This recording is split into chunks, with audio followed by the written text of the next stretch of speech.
flexor stretch.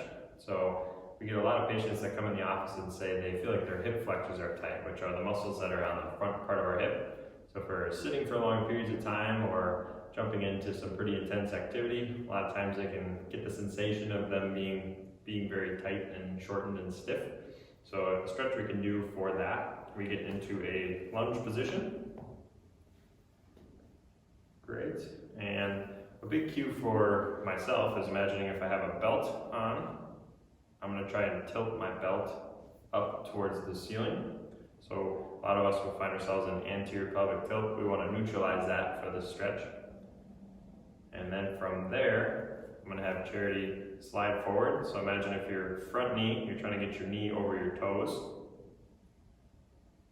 and try to maintain that spine position. So we're not overextending through here, but we are tilting our pelvis. And so she should be feeling that stretch pretty intense on this left front hip. And we can make it a little bit more of a stretch if we raise up that same side arm. So if we raise this up, good. And we don't want to over tilt, so sometimes I'll see people really tilting into it, so tilt that way.